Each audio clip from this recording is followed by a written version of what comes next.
What is going on, YouTube? It is your boy Vertical Hairline back with a brand new Minecraft video. Yes, we're back on the Minecraft.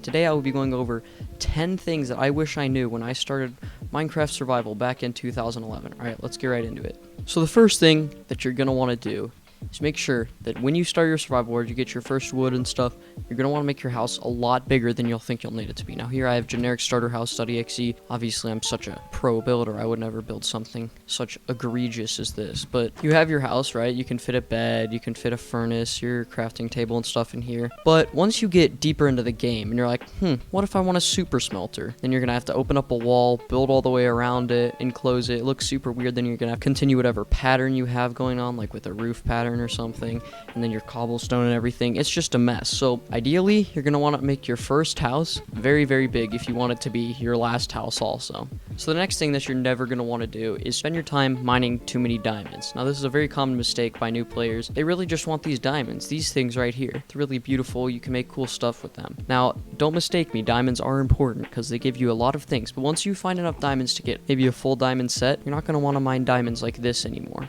because you see you only get one, right? But if you have fortune 3, see right there, I just got 2, right there 2. Out of those like 9 diamonds, I got 18. That's so crazy. You get like basically double to double and a half times as many diamonds as you would if you were just using, you know, your normie pickaxe. But if you put fortune 3 on it, and you're gonna get a lot more diamonds out of the diamond ore that you mine in the mines. Alright, so the next tip is if you have chests, and if you store anything anywhere else besides your inventory, right here, you're gonna want to keep them organized. Say in the end game, maybe later in the game, right, you're like going mining or something, and you have a haste beacon, you get a lot of different stuff. So you want to put it back in your chests. So you go in your chest and you see this. You see all this random stuff. You're like, wait, where's my actual, like, diamond chest? And it's nowhere, and you can't find it. And the other way around, say you're starting the big mining trip, you're like, okay, I'm gonna need some iron for my beacon, and then you have to look through all your chests to go find it. It's just a huge waste of time. You can save yourself a ton of time by just organizing your chests. Now, some tips for organizing your chests. What I do, as you see in my hardcore world, I go like this, right? And then that way, like, if I want to put anything in, I can just go like this, keep on shift clicking as many stacks as I want, and they'll all go in their respective places. You can do this for how much you want. You can go like this, you can do this, and it'll all go into its right place. And even if stuff is like down here, you can still shift click it and it won't go up there. And also, if you want to take stuff out, just remember, take it out, leave one, and then take it, right? So that way there's not an empty spot. And if you shift click and then this gets full and then it goes there, right? Keep it there. Just be diligent about it, right? It's going to save you a lot of time in the long run. So this will be the first mid-game tip of the video. Maybe you're just starting to find a fortress, that whole area, before you beat the Ender Dragon.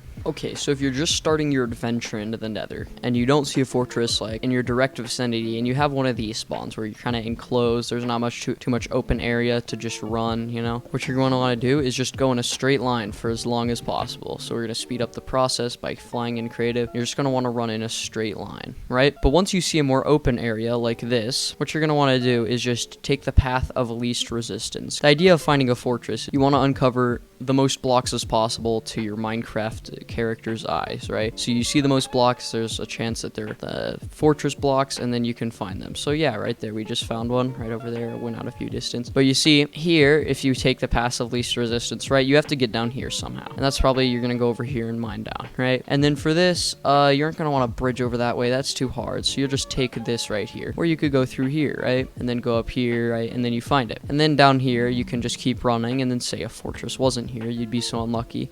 Just keep on taking the path of least resistance because you're uncovering as much blocks as possible without actually having to like parkour everywhere and like bridge and stuff. The next thing you're going to want to do is screenshot everything.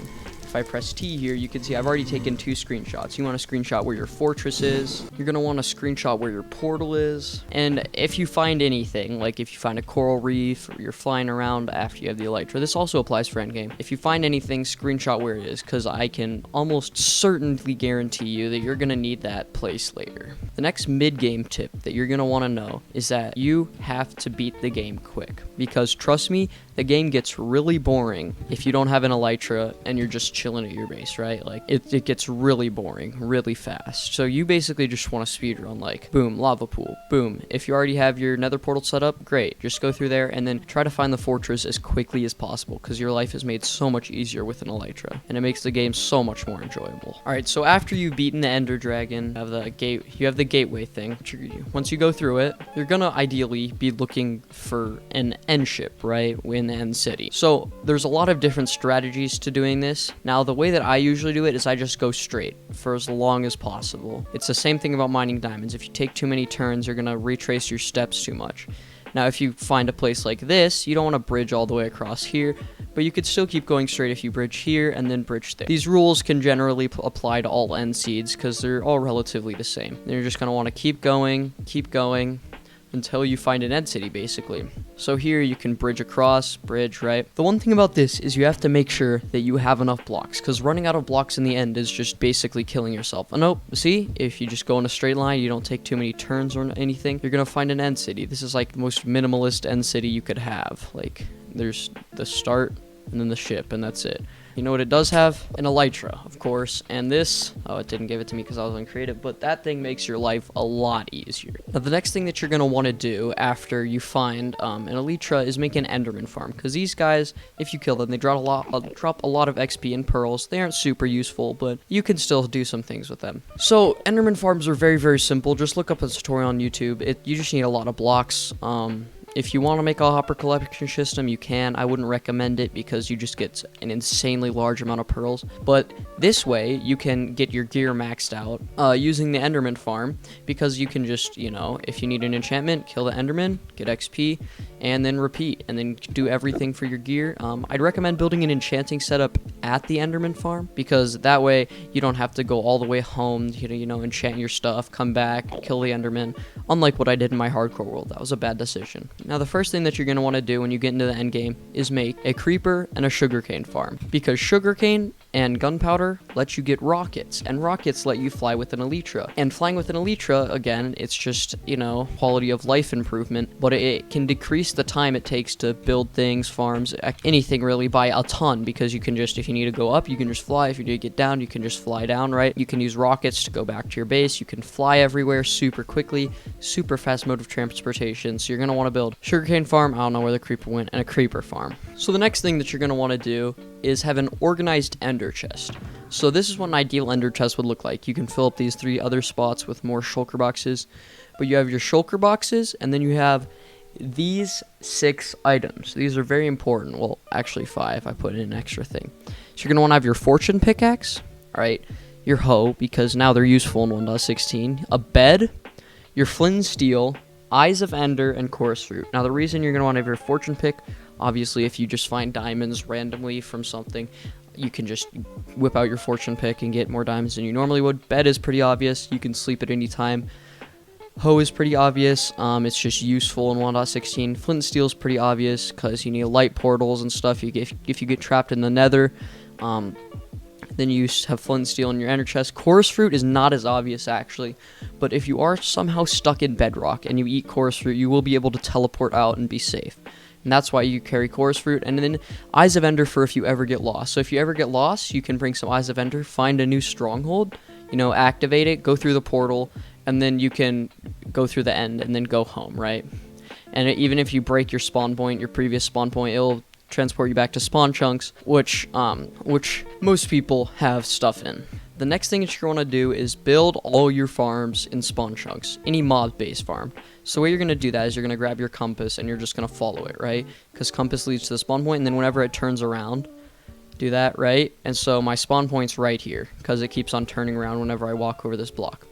Now here, what you could do, you can press F3 and then G to turn on your chunk borders. Then what you're going to want to do, this is your first spawn chunk, right? And then this is another spawn chunk. So what you can do is you can count out 10 chunks. So this is 1, 2, 3, 4, 5, 10, and this is your last spawn chunk. And you do that in every direction, and you connect it to make a big square. Those are your spawn chunks. Now, spawn chunks are special because they're always loaded. So if you build a farm here, such as an iron farm, it will always be working and will never stop. That's why I have so much iron in my hardcore world, because if I'm even in the overworld, anywhere in the overworld, the farms are working. One thing though, it will not work. The entire overworld will be unrendered if you go into the Nether or the End or any other dimension if they add more in the future. So the next tip is, if you can take 5 minutes to do something manually or 5 hours to automate it, you should take 5 hours to automate it, because automation is very, very important if you plan to play on this survival world of yours for longer than just a few weeks, right? Because if you have everything automated, like every single farm in the game, if you get that far into the game, then if you want to build something cool, you can just go to, I don't know, say you want to use gold in it, go to your gold farm, iron farm. If you want to use some wood, you can go to your wood farm, your fungus farm for nether stuff. You can go to your basalt farm if you want basalt.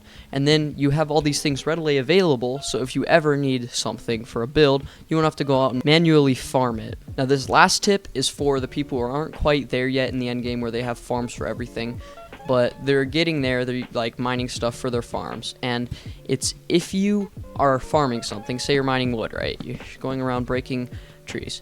You're always going to want to get way more than you need, because say you need, I don't know, 5 stacks of wood for sorting system with chests, right? And you get that wood and you get just that amount of wood, and then you realize you need some wood for sticks, because you need sticks for, I don't know, a sign, and then maybe you need more wood for chests for something else, for a farm, so you have to go back and farm more wood. So it's the best decision is, instead of having all these little farming trips, just have one big farming trip. For like example, you want to clear out like this whole entire forest. If you want wood, right? This, ideally you'd have shulker boxes so you can have more inventory space, but you just get a ton of stuff, so that way you'll never have to come back and get it again. And if you're to the point where you do need it again, at that point you probably have a farm for it, so you never have to do manually farming more than once. And that's all the tips, all X number of tips. I honestly forgot, to be honest, I honestly forgot. So that's all the tips. So if you guys did enjoy the video, make sure to like and subscribe. I have a hardcore world that I'm playing in currently, so if you are interested in survival series / hardcore worlds, make sure to subscribe. I have videos of that coming out every other week. I just recently built a sand duper, which I'll show you guys in the next episode. But yeah, thanks for watching. Make sure to like and subscribe if you enjoyed this type of content. Dislike if you didn't, and I'll see you in the next one. Peace.